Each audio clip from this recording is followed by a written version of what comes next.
আমাৰ আজি কোকৰাঝাৰ জিলাৰ চিলাৰায় ভৱনত আমাৰ KSDC আকাৰচু আৰু পষ্ট মুছছেক আমাৰ সন্মিলনী আমাৰ GCPA আমাৰ KPP আদি কৰিয়া 50টা সংগঠনে একত্ৰিতভাবে আমি আজি এতে আলোচনা কৰিলোঁ আগন্তুক দিনৰ কমতাপুৰ ৰাজ্য দাবী পৃথক কমতাপুৰ ৰাজ্য দাবী আমাৰ এষ্টিকৰণ আৰু ভাষাক নিয়া আমি আজি এতে ঐক্যমত হইলোঁ যে আগন্তুক 3 তাৰিখে আমি অনশন কাৰ্যসূচী ল'ম এতে আমাৰ সন্মানীয় KLৰ চেয়াৰম্যান পাৰ্সন জীবন সিংহ মহাশয় আৰু তথা KL কেন্দ্ৰৰ DL কোচ মহাশয়ক আজি 3 বছৰ ধৰিয়া অন্য কুঠুৰি ৰাখিছে আৰু ভাৰত চৰকাৰে মাতি আনিয়া ই যি অগণতান্ত্ৰিক চৰিত্ৰ অগণতান্ত্ৰিক ব্যৱস্থা যি অন্যায় অবিচাৰ কৰি আছে ইটাক আমি আজি সভা তীব্ৰ নিন্দা প্ৰকাশ কৰিছোঁ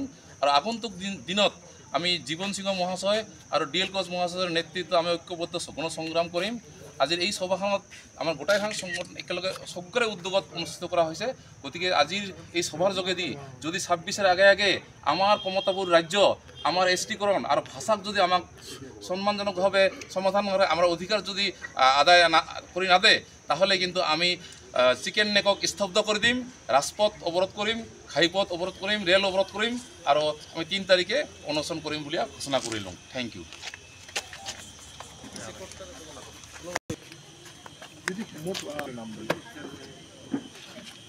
ধন্যবাদ আজি আমরা কোকরাঝারের চিলারায় ভবনত আজি 50টারও বেশি সংগঠন যুক্ত হয়েছে যৌথ উদ্যোগত যেমন এটা আক্রাসু আমার KPP বিভিন্ন সংগঠন GCP বিভিন্ন সংগঠন তারপরে আমার কোচ রাজবংশী নরসো শেখ কোচ রাজবংশীর অন্যান্য সংগঠন সমস্ত স্তরের বিভিন্ন সংগঠন আজ এই আমার যৌথ উদ্যোগত স্বতঃস্ফূর্তভাবে আজ এটা আমরা আলোচনা করি আর সবাই মিলিয়া একমত হনি যে আমার যে সাংবিধানিক অধিকার আমার কেএলের সঙ্গে আমার আইকনিক লিডার কমতারত্ন জীবন সিংহ ডাঙ্গুরিয়া DL কোচ ডাঙ্গুরিয়ার সঙ্গে ভারত সরকারের যে শান্তি আলোচনা এই শান্তি আলোচনা অবিলম্বে করি লাগে এই মর্মে সবাই মিলি এই শান্তি আলোচনার মাধ্যমে আমার রাজ্য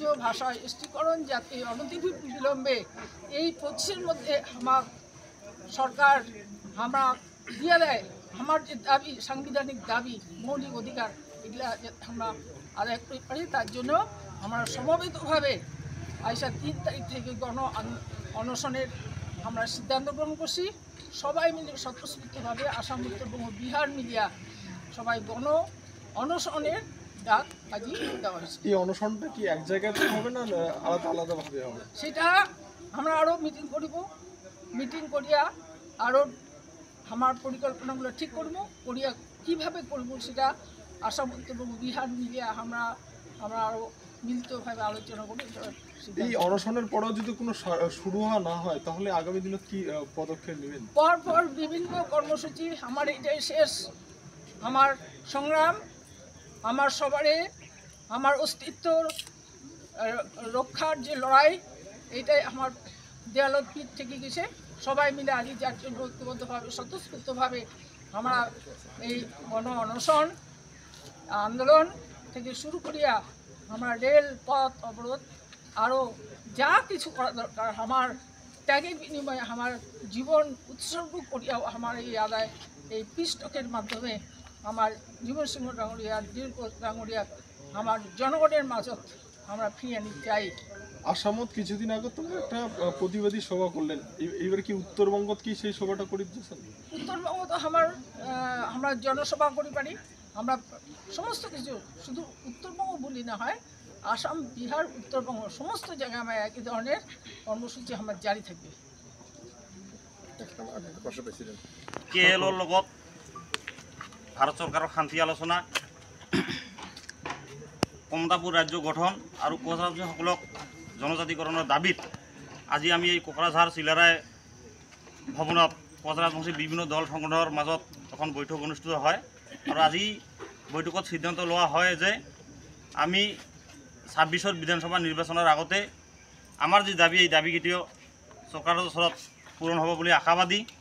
কাৰণ পৃথক কমতাপুৰ ৰাজ্য গঠন জনজাতিকৰণ এই বিষয়ত লৈ ইতিমধ্যে চৰকাৰে বহুতবাৰ ভগৱানা কৰিলে, প্ৰতাৰণা কৰিলে, মিছলীয়াৰ আশ্ৰয় লৈছে আৰু কেৰেলাৰ অধ্যক্ষ জীৱন সিংহ কোচ আৰু DL কোচক আলোচনাৰ নামত মাতি আনি পেলাই যি গৃহবন্দী কৰি ৰাখিছে, এইটো গোটেই জনগোষ্ঠীৰ প্ৰতি এটা অন্যায় কৰা হৈছে, অবিচাৰ কৰা হৈছে। গতিকে আমি সিদ্ধান্ত লৈছোঁ যে আমাৰ দাবীবিলাক আজি যি আমি যৌথভাৱে যিকেইটা সংগঠন বহিছোঁ, এই সংগঠনকেইটাৰ উদ্যোগত অহা 3 তাৰিখে অসম, পশ্চিমবংগ আৰু বিহাৰৰ বিভিন্ন ঠাইত গণ অনশন কাৰ্যসূচী হাতত লোৱা হৈছে। আৰু এই গণ অনশন কাৰ্যসূচী হোৱাৰ পিছতো যদি চৰকাৰে কোনো ধৰণৰ এই বিষয়বস্তুবোৰৰ ওপৰত কোনো ধৰণৰ গুৰুত্ব নিদিয়ে, তেতিয়াহ'লে এই গণ অনশন কাৰ্যসূচীৰ থলীতে ৰাষ্ট্ৰীয় ঘাইপথ অৱৰোধ আৰু ৰেল অৱৰোধ কাৰ্যসূচী ঘোষণা কৰা হ'ব। কাৰণ আমি ইতিমধ্যে এইখন চৰকাৰৰ ওপৰত বিশ্বাস আৰু আস্থা নোহোৱা হৈ গৈছে। আমাক কোচ ৰাজনীতিসকলক বিদেশী সজোৱা হৈছে। আজি আমাৰ নিজৰ জেগাতে আমি ভূমিহীন হৈছোঁ, আমাৰ অস্তিত্ব নোহোৱা হৈছে, বেলেগৰ আগ্ৰাসনত আমি উঠি যাব লগা হৈছে।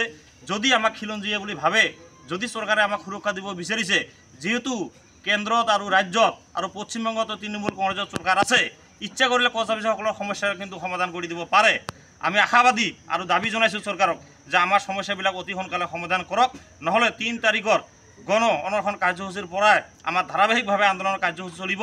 আৰু তেতিয়া বুজি পাব চৰকাৰে যে আমাৰ ৰাজবংশীসকলৰ কিমান শক্তি আৰু আমি কিমান জাগিছোঁ চৰকাৰৰ বিৰুদ্ধে। এইখিনি চৰকাৰে সিদিনাখনে চৰকাৰে সব বুজি পাব।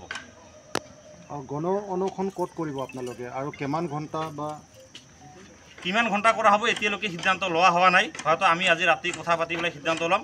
কিন্তু অসম, উত্তৰ-বংগ আৰু বিহাৰৰ বিভিন্ন জেগাত এই গণ অনশন কাৰ্যসূচী চলিব।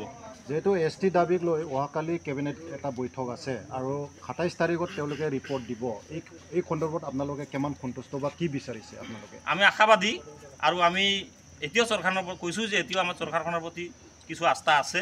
আমি ভাবিছোঁ যে অহাকালি যি কেবিনেটত সিদ্ধান্ত ল'ব জনজাতিকৰণৰ বিষয়টো লৈ আৰু 27 তাৰিখে বিধানসভাত প্ৰস্তাৱ লৈ পেলাই কেন্দ্ৰলৈ প্ৰতিবেদন পঠোৱাৰ কথা কৈছে। আমি ভাবিছোঁ যে এইটো আমাৰ সপক্ষে যাব। কিন্তু যদি আমাৰ সপক্ষে নাথাকে তেতিয়াহ'লে ভীষণ পৰিস্থিতিৰ মুখামুখি হ'ব লাগিব চৰকাৰখন। কাৰণ ইতিমধ্যে মন্ত্ৰীগোটৰ প্ৰতিবেদনৰ নামত 6-7 বছৰ খেদিলে যে মন্ত্ৰীগোটৰ প্ৰতিবেদন এতিয়ালৈকে দিল্লী গৈ নাপালে।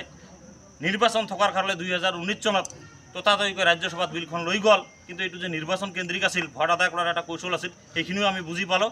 গতিকে আমি এইবাৰ ভাবিছোঁ যে আমাক আৰু ললিপক নেদেখাব, আমাক আৰু প্ৰতাৰিত নকৰিব। আমাৰ এটাই স্পষ্ট কথা যে 26ৰ বিধানসভা নিৰ্বাচনৰ আগতে কেৰেলাৰ লগত শান্তি আলোচনা, জনজাতিকৰণ আৰু পৃথক কমতাপুৰ ৰাজ্য লৈ ত্ৰিপাক্ষিক একটা আলোচনা হ'ব লাগিব।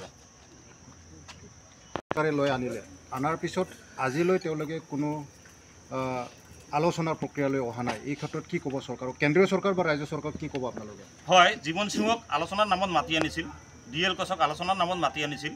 তেখেতসকলক এই আলোচনাৰ প্ৰতি সঁহাৰি জনাই জংঘলৰ পৰা ৰাইজৰ মাজলৈ ঘূৰি আহিছিল।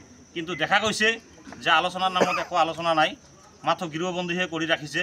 আৰু মানুহবিলাকক এনেকুৱা গৃহবন্দী কৰি ৰাখি পেলাই আমাৰ এই আন্দোলনটো যে স্থগিত কৰিব বিচাৰিছে, যে কেৰেলাৰ আন্দোলনটো যে ধ্বংস কৰিব বিচাৰিছে, সেইটো কিন্তু কেতিয়াও নোৱাৰে। এইবাৰ আমি KSDC, আক্ৰাছু আৰু বিভিন্ন দল সংগঠনে এই বিষয়বিলাকৰ ওপৰত চকু ৰাখিছোঁ আৰু আমি দেখি আছোঁ চৰকাৰৰ ভগভাৱনা। আমি এইবাৰ উচিত প্ৰত্যুত্তৰ দিবলৈ সাজু হৈছোঁ।